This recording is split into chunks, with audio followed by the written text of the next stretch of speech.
Bismillahirrahmanirrahim. Assalamualaikum warahmatullahi ta'ala wabarakatuh. Alhamdulillahi rabbil alamin. Wassalatu wassalamu ala rasulina Muhammadin wa ala alihi wa sahbihi ajma'in. Allahumma aghnina bil ilmi wa zayyinna bil hilmi wa akrimna bit taqwa wa jammilna bil afiyati ya arhamar rahimin. Rabbi shrah li sadri wa yassir li amri wahlul 'uqdatam min lisani yafqahu qawli. Rabbi yassir wa la tu'assir wa tammim bil khair wa bika nasta'in wa la hawla wa la quwwata illa billahil 'aliyyil 'azim. Nawaitul i'tikaf sunnatan lillahi ta'ala. Alhamdulillah, yang saya hormati Tuan Imam, Tuan Bilal dan juga barisan ABK Surau Mutiara Damansara dan juga muslimin muslimat yang dirahmati Allah Subhanahu wa taala. Pada malam ni insya-Allah kita akan lihat mengenai dengan hadis-hadis mengenai dengan sedekah. Hadis yang pertama daripada Aisyah radhiyallahu taala anha, anna ba'dha azwajin Nabi sallallahu alaihi wasallam qulna lin Nabi, sebahagian di kalangan isteri-isteri Nabi telah berkata, mereka bertanya kepada Nabi, ayyuna asra'u bika luhuqan, siapa yang akan pergi dulu, yang akan mengiringi kamu, siapa yang akan mengiringi kamu selepas kewafatan kamu? Maka Nabi SAW menyatakan, atwalukunna yadan, orang yang paling panjang tangan di kalangan kamu. Maka mereka mula mengambil kayu dan mengukur tangan siapa yang paling panjang di kalangan isteri-isteri Nabi ini. Saudah binti Zam'ah, antara isteri yang tua, dialah yang tangan yang paling panjang. Fa'alimna ba'du, kami mengetahui selepas daripada itu, selepas kewafatan Zainab binti Jahash, selepas kewafatan Zainab binti Jahash, barulah kami tahu tangan yang panjang di sini yang dimaksudkan oleh Nabi SAW adalah bersedekah. Wa kanat asra'ana luhuqan bihi Zainab, orang yang paling cepat, orang yang pergi terdahulu di kalangan kami selepas kewafatan Nabi SAW adalah Zainab binti Jahash. Wa kanat tuhibbus sadaqah, Zainab adalah orang yang suka bersedekah. Hadis riwayat Imam Bukhari.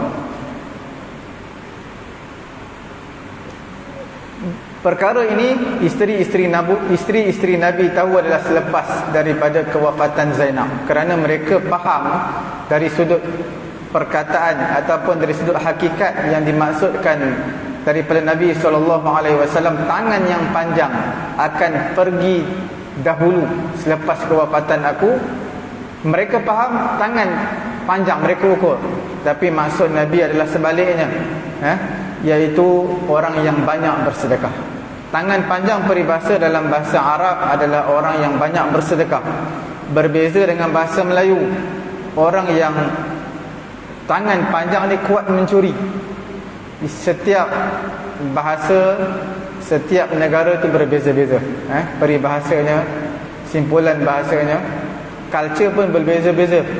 Kalau kita lihat di Malaysia ini ada lampu isyarat kuning, bukan makna dari segi undang-undangnya adalah bersiap sedia untuk berhenti. Tapi tuan-tuan bila naik motor nampak lampu kuning, jangan berhenti. Sebab apa?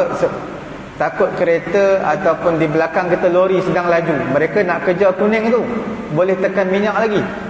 Bila kita naik motor berhenti, maka apa akan berlaku? Orang akan seret kita, langgar kita. Ini penting kita melihat dari sudut culture ataupun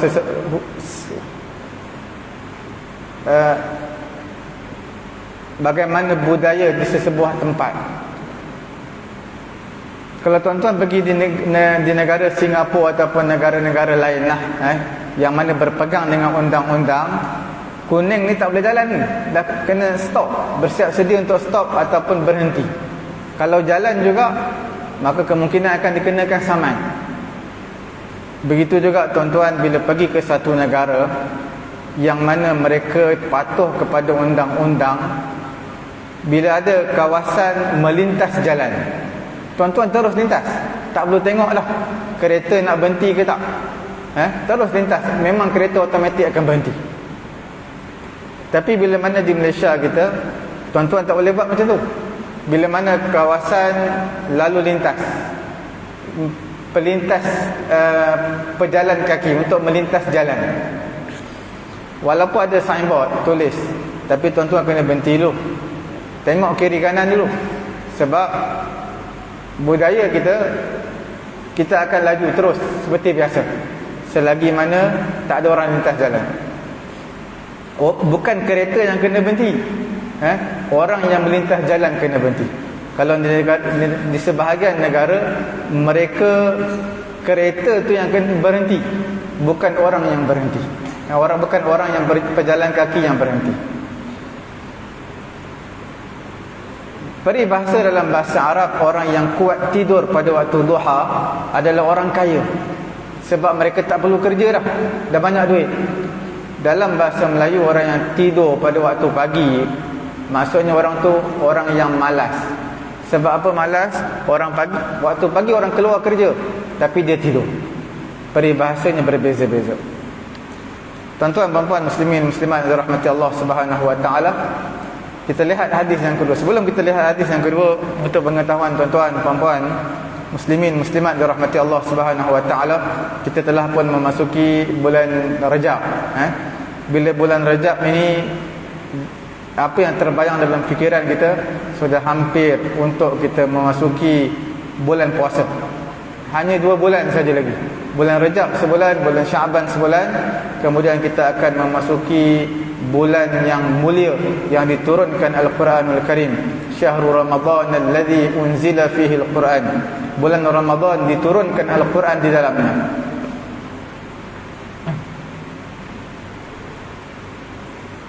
Bulan Rajab, pada hari ini, pada pagi tadi adalah 1 Rajab. Bila 1 Rajab ada di kalangan kita yang berpuasa, alhamdulillah. Cuma dalam bulan Rajab ini, galakan secara umum daripada Nabi untuk berpuasa itu ada, kerana dia termasuk dalam bulan-bulan haram. Pernah ditanya kepada Nabi, apakah puasa yang terafdal, terbaik selepas daripada puasa bulan Ramadan, puasa fardu? Nabi menjawab adalah puasa pada bulan-bulan haram. Secara umum, bulan-bulan haram adalah 4 bulan. 3 bulan secara berturut-turut, 1 bulan berasingan. 3 bulan iaitu bulan Zulqa'dah, Zulhijjah dan juga Muharram. Kalau kita panggil bulan kita, bulan 11, November, Disember dan juga bulan Januari. 11, 12 dan 1. Zulqa'dah adalah bulan second last, sebelum akhir tahun. Akhir tahun adalah bulan Zulhijjah, itu bulan haram. Kemudian awal tahun dalam Islam itu bulan Muharram. 3 bulan ini berturut-turut, bulan 11, 12 dan 1. Dan 1 bulan yang berasingan iaitu bulan Rajab. Bulan Rajab dipanggil sebagai bulan haram. Secara umumnya, puasa pada bulan-bulan haram ini adalah disunatkan dan digalakkan. Secara spesifiknya, itu tidak ada dalam hadis yang sahih menyatakan puasa, kelebihan puasa bulan Rajab. Puasa awal bulan Rajab ke, pertengahan ke, akhir ke, secara spesifik tidak ada kelebihan berpuasa dalam bulan Rajab. Secara umumnya ada, iaitu Nabi menyatakan puasa yang terbaik adalah puasa selepas daripada bulan Ramadan, adalah puasa bulan-bulan haram, termasuklah bulan Rajab. Walaupun di sana ada hadis yang menyatakan siapa yang berpuasa bulan Rajab ini, dia di dalam syurga ada satu sungai. Sungai tersebut dinamakan sebagai Rajab, lebih putih daripada susu, lebih manis daripada madu, diberikan kepada orang yang berpuasa bulan Rajab. Ini adalah hadis yang lemah. Di kalangan sebahagian, di kalangan ulama ada menyatakan hadis tersangat lemah dan tak boleh dijadikan sebagai fadilat atau kelebihan sebab tersangat lemah. Ada yang menyatakan hadis ni lemah biasa je, tahap yang biasa. Begitu juga hadis mengenai larangan berpuasa bulan Rajab. Itu pun hadis yang lemah. Nabi larang untuk berpuasa keseluruhan bulan Rajab. Itu pun hadis yang tak kuat. Kita lihat hadis yang kedua daripada Abu Hurairah radhiyallahu taala anhu. Nabi sallallahu alaihi wasallam bersabda, qala rajulun la atasaddaqanna bi sadaqatin. Seorang lelaki berkata, aku benar-benar nak bersedekah ni. Fa kharaja bi sadaqatihi fa wada'aha fi yadi sariqin. Dia keluar pada malam hari dan dia letakkan sedekah dia di tangan seorang pencuri. Kemudian pada waktu paginya, mereka manusia bercakap-cakap mengenai perkara ini. Diberi sedekah pada malam tadi kepada seorang pencuri. Maka orang yang memberi sedekah tadi menyatakan, Allahumma lakal hamdu ala sariqin. Wahai Allah, milik kamulah segala pujian ke atas orang yang mencuri ini. La atasaddaqanna bi sadaqatin. Dia benar-benar berazam nak sedekah lagi pada malam yang berikutnya. Fa kharaja bi sadaqatihi fa wada'aha fi yadi zaniyatin. Dia meletakkan sedekah tersebut di tangan penzina.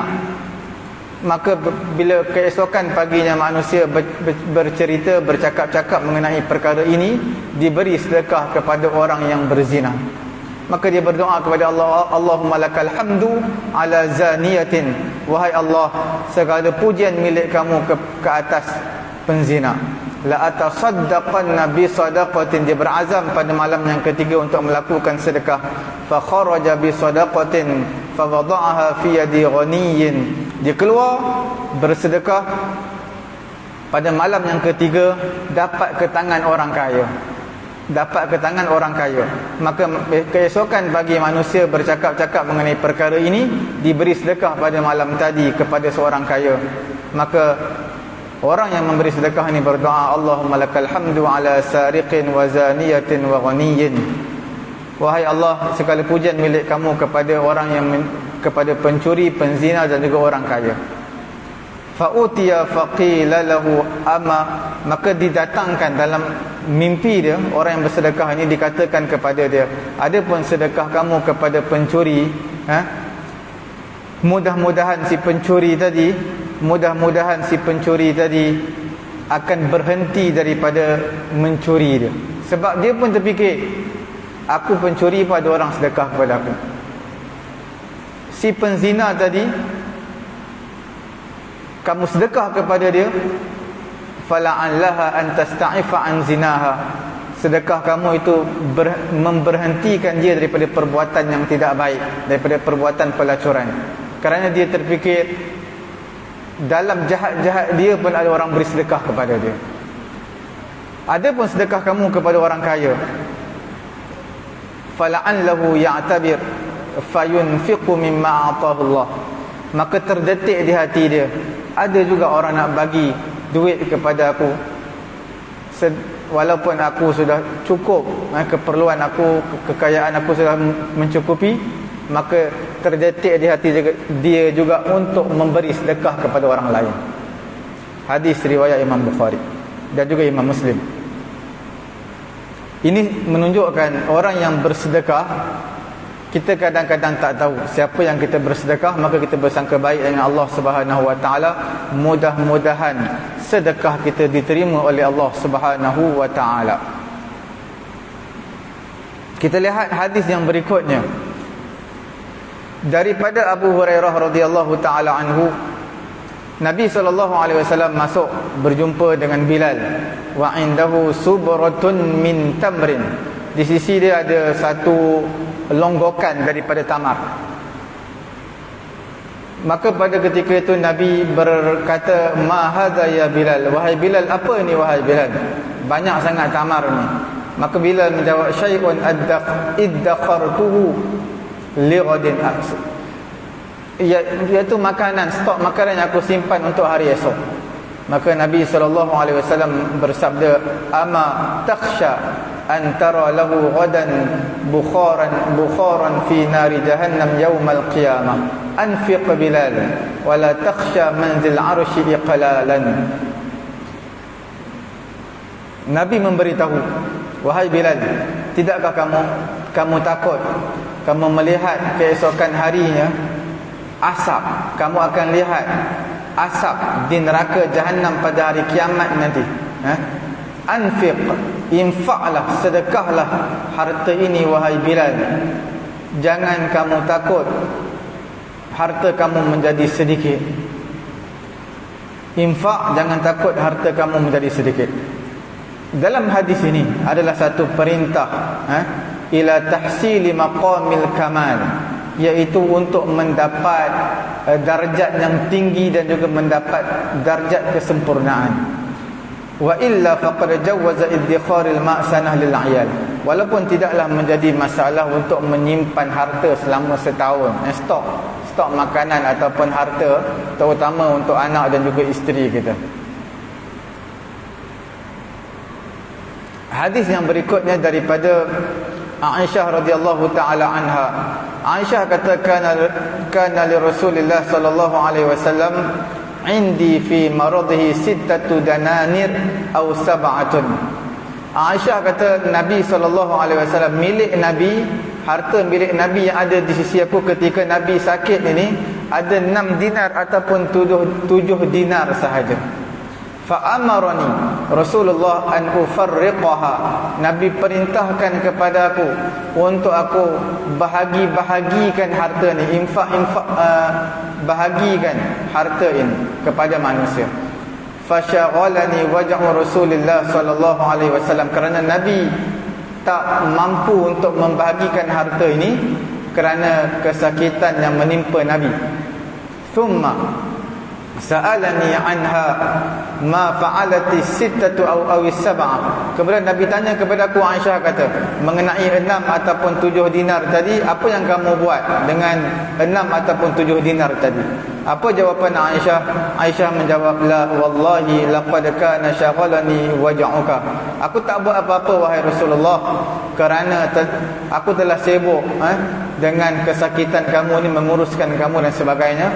Fada'a biha, maka Nabi panggil aku, Nabi suruh bawa datang 6 atau 7 dinar tadi. Summa wada'aha, kemudian Nabi letakkan 6-7 dinar tadi fi kafihi, di tangan Nabi. Faqala, Nabi menyatakan, ma dhanna nabiyullah law laqiya Allah azza wa jalla wa hadhihi 'indahu. Nabi menyatakan tidak sepatutnya, tidaklah menyangka seorang Nabi, kalaulah Allah subhanahu wa ta'ala, kalaulah dia bertemu dengan Allah sedangkan dinar-dinar ini masih di tangannya ataupun masih di sisinya. Ini menunjukkan Nabi SAW risau. Ma zanna nabiyillah, apakah sangkaan manusia terhadap Nabi Allah kalaulah Nabi wafat bertemu dengan Allah dalam keadaan dinar-dinar ini masih berada di sisi Nabi. Hadis riwayat Imam Ahmad. Ini menunjukkan Nabi SAW tidak suka untuk mengumpulkan harta yang begitu banyak, tidak ada sifat tamak dalam keduniaan. Tapi kita perlu ingat, ini adalah darjat kesempurnaan lah. Tapi dalam kehidupan kita ni, jangan pula kita terus infak semua harta kita sampai tidak ada apa-apa keperluan untuk anak isteri kita.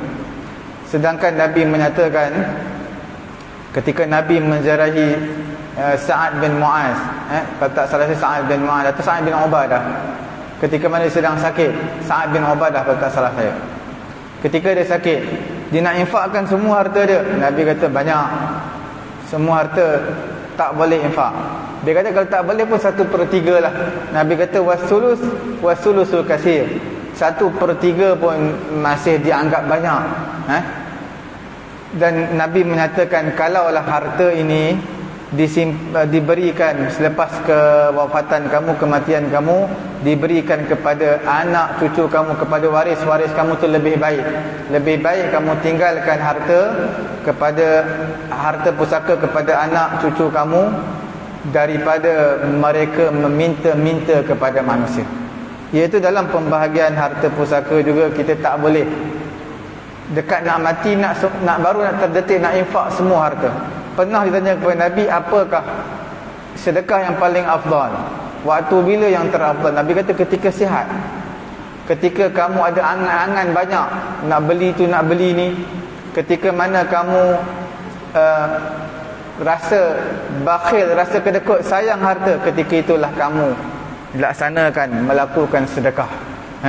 Ini semua adalah Nabi nak mengajar kepada kita supaya jangan ditinggalkan anak, isteri kamu dalam keadaan meminta-minta kepada manusia, yatakaffaf, iaitu minta kepada manusia. Lebih baik kamu tinggalkan harta kepada mereka. Dan dalam pembahagian harta ini juga kita tak boleh melebihkan waris, satu waris kepada waris yang lain.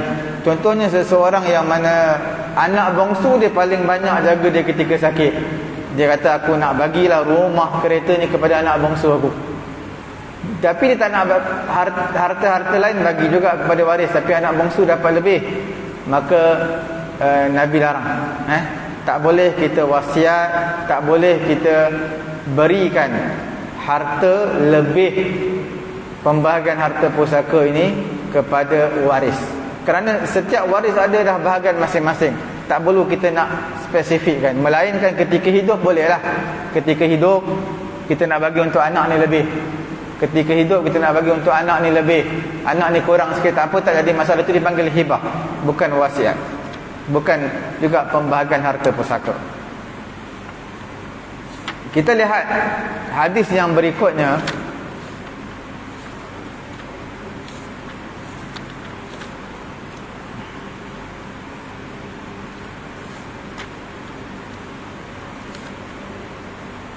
Mengenai dengan sedekah seorang perempuan, seorang isteri daripada harta suami dia.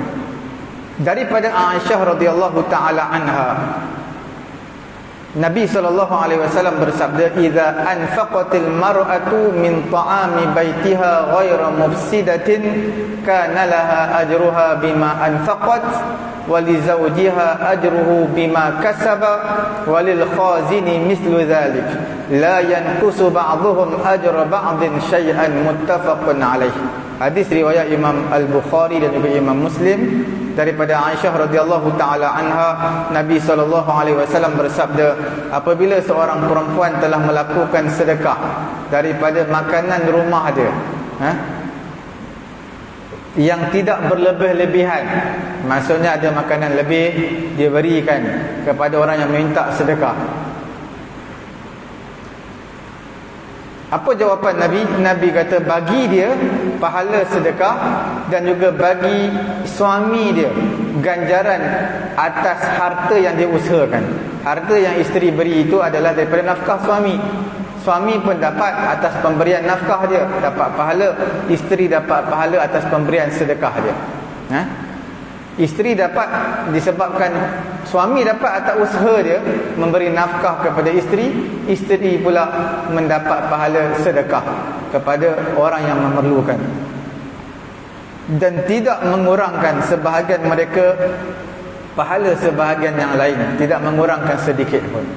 Ini ada ulama menyatakan diletakkan ke atas keizinan daripada suami kepada dia, sama ada secara soreh, secara jelas, ataupun secara tidak jelas. Suami tu memang setuju kalau berikan makanan, berikan apa-apa benda yang selagi mana tidak berlebih-lebihan dalam pemberian, maka suami dia redha, maka itu dibenarkan. Ini adalah kebiasaan ataupun adat, dipanggil uruf Ahlul Hijaz, orang di semenanjung tanah Arab. Itulah adat mereka. Bila isteri bagi, suami itu dia kira redha, mana dia setuju, dia tidak marah, dan itu dia anggap dia rela. Suami rela terhadap pemberian tersebut. Begitu juga orang yang berkhidmat ataupun pembantu rumah, berikan sedikit makanan, itu tak jadi masalah. Dan betul jangan berlebihan, dia beri sampai tuan rumah sendiri tak boleh nak makan. Itu yang tak dibenarkan. Dalam hadis ini Nabi SAW memberi galakan kepada umat dia, mengikut adat yang baik, uruf yang baik. Kerana bila mana isteri berikan sedekah, orang datang ketuk pintu pada zaman dahululah, isteri tadi keluar berikan makanan, ini menunjukkan suami tak ada, ataupun suami ada tapi tanpa pengetahuan daripada suami. Ini adat yang baik, menunjukkan suami redha di atas perbuatan tersebut. Adapun keharusan bersedekah daripada suami, falaisa fi hadzal hadis dalalatan alaihi sarihan. Keharusan sedekah daripada suami bukanlah daripada hadis ini, sebab hadis ini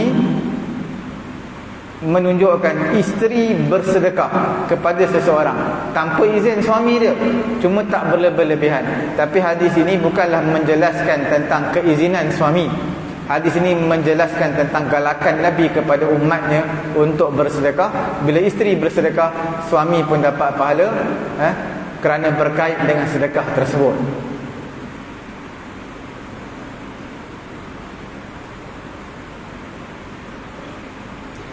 Hadis yang berikutnya daripada Abu Hurairah radhiyallahu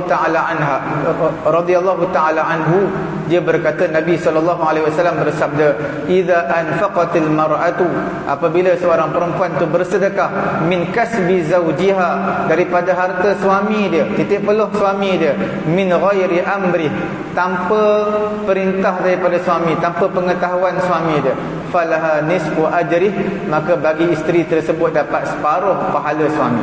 Suami dapat separuh, dia dapat separuh. Sebab apa? Sebab suami berusaha untuk mendapatkan harta, isteri pula bersedekah. Ini bermaksud sedekah yang isteri laksanakan ini ma'a ilmiha biridaz zawji, iaitu suami redha, suami tak marah di atas sedekah yang isteri lakukan. Mana suami bertoleransi membenarkan isteri untuk melakukan sedekah walaupun daripada harta suami.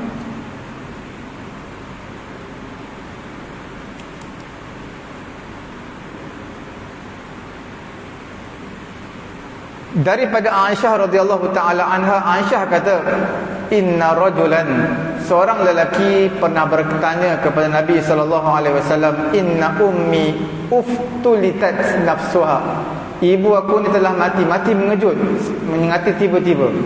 Wa adhunnuha, lelaki ni kata kepada Nabi, Aisyah kata, "Lau takallamat tasaddaqat," kalau dia sempat, kalau dia tak mati mengejut, dia boleh berkata-kata, pasti dia akan bersedekah.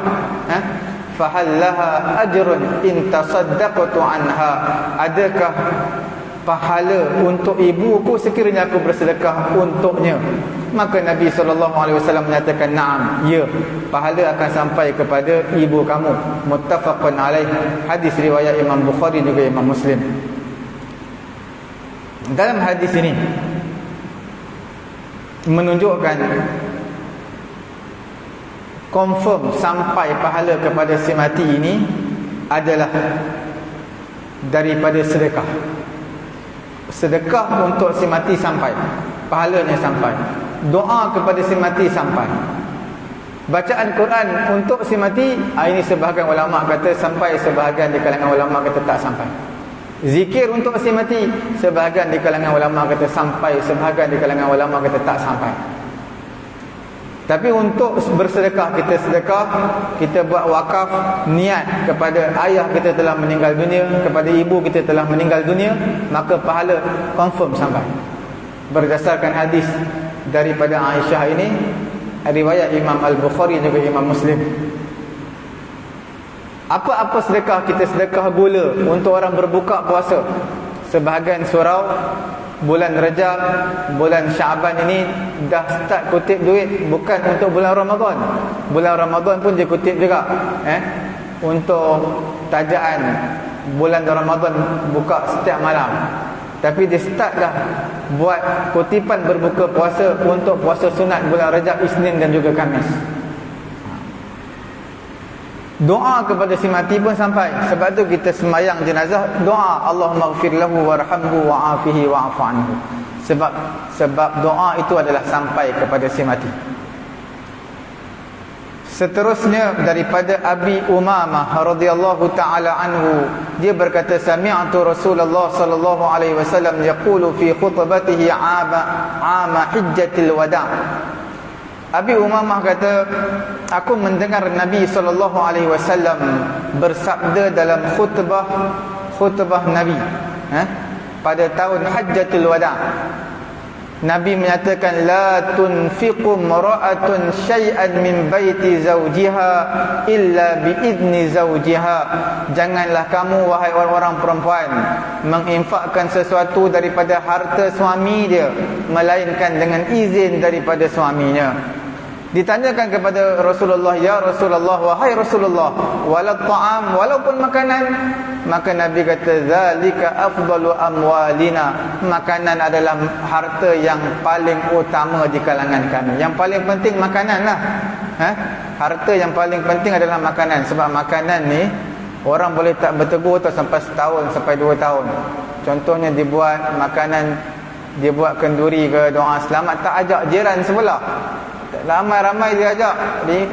Jiran satu kampung, satu taman dia ajak, jiran sebelah dia tak nak ajak. Jadi dia, jiran pun terasa hati sebab makanan. Ini sebahagian di kalangan kita lah. Fa idza lam tajuz as-sadaqah bima huwa aqallu qadran min at-ta'am bighairi idni zawj fa kayfa tajuzu bit-ta'am alladhi huwa afdal.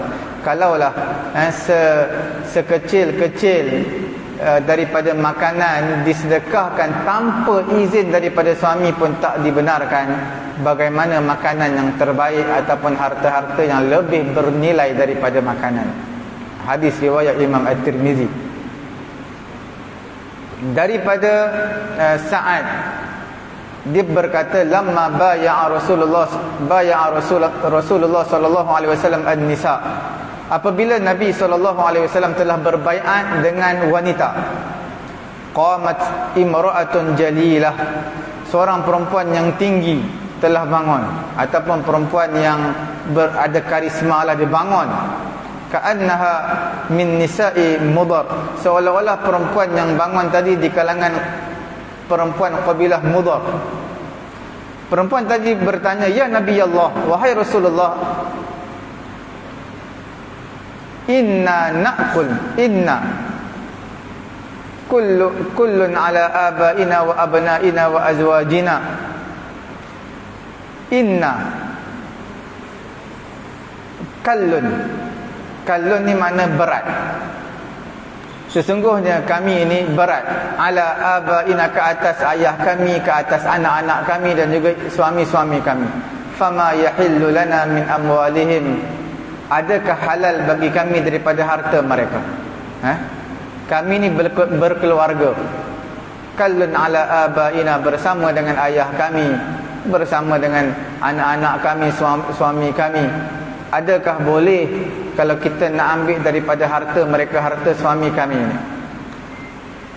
Qala, Nabi bersabda, ar-ratbu ta'kulnahu wa tuhdinahu, iaitu apa yang boleh rosak, makanan yang boleh rosak, ataupun buah-buahan, ataupun apa-apa jenis yang tak tahan lama, maka hendaklah mereka makan ataupun mereka beri hadiah, sedekah. Beri hadiah ataupun sedekah. Sebab makanan ni, ada makanan yang tak boleh tahan lama. Kalau macam bawang ke apa, kita boleh simpan peti ais, ataupun kita boleh tahan lama juga bawang. Tapi kalau buah, ada sebahagian buah kita simpan peti ais pun tak boleh tahan lama. Mungkin 2-3 hari, 3-4 hari je boleh tahan. Kemudian dia akan jadi busuk, lebam. Maka setiap Nabi bagi tahu makanan-makanan yang mudah rosak, mudah lebam ini, sayur-sayuran 2-3 hari, 3 hari, 4 hari bolehlah, lepas tu jadi layu. Yang mana yang makanan yang kamu tahu, makanan sayur kamu terlampau banyak di rumah dan tak mampu untuk habis pun, maka sedekahkan, hadiahkan kepada orang lain. Contoh kamu nak travel jauh ni, 1 minggu, sayur ada di rumah, buah ada di rumah, apa yang nak buat lagi, bagi kepada jiran ataupun bagilah kepada sesiapa yang kamu nak. Jangan biarkan dibuang begitu saja.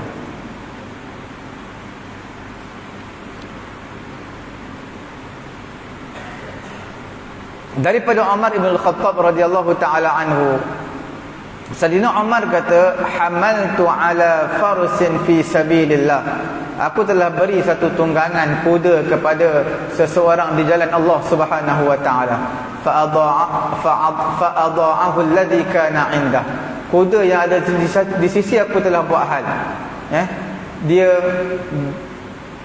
jadi liar. Fa'aradtu an ashtariyah, kemudian Sayyidina Umar kata, aku nak beli kuda balik, nak beli kuda yang aku telah berikan kepada seseorang yang telah berjihad di jalan Allah Subhanahu wa taala.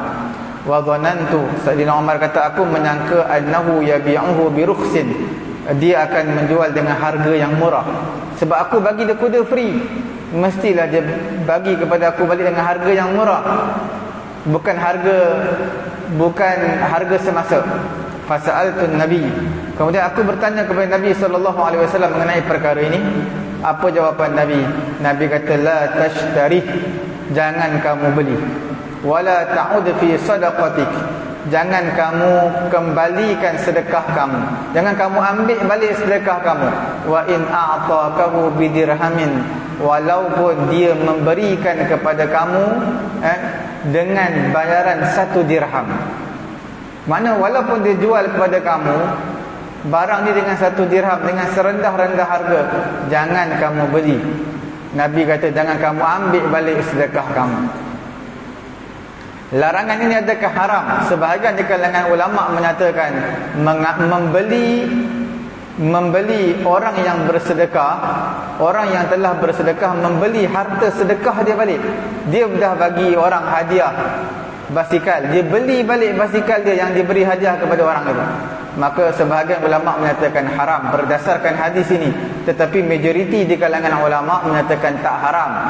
Hukumnya adalah makruh tanzih, kerana perbuatan tersebut perbuatan yang tak baik, perbuatan tersebut dianggap sebagai jelek. Dah bagi kemudian ambil balik, buruk siku. Bila mana orang yang diberi sedekah, barangkali orang yang diberi sedekah ini takkan dia nak jual dengan harga yang mahal, sebab dia dapat free daripada tuan tadi. Sudah pasti dia akan bertoleransi berlebih kurang dalam meletakkan harga. Sebab itu Nabi menyatakan, fa innal aida fi sadaqatihi kal kalbi ya'udu fi qai'ih, sesungguhnya orang yang ambil balik sedekah dia, yang dia telah berikan sedekah kepada orang lain, diambil balik, maka Nabi menyatakan seperti anjing yang jilat muntahnya kembali. Dalam satu riwayat lain Nabi menyatakan, la ta'ud fi sadaqatik, jangan kamu ambil sedekah kamu balik. Fa innal 'aida fi sadaqatihi kal 'aidi fi qai'ihi, kerana orang yang mengambil balik sedekahnya adalah seperti mana orang yang menjilat muntahnya. Hadis riwayat Imam Bukhari dan juga Imam Muslim.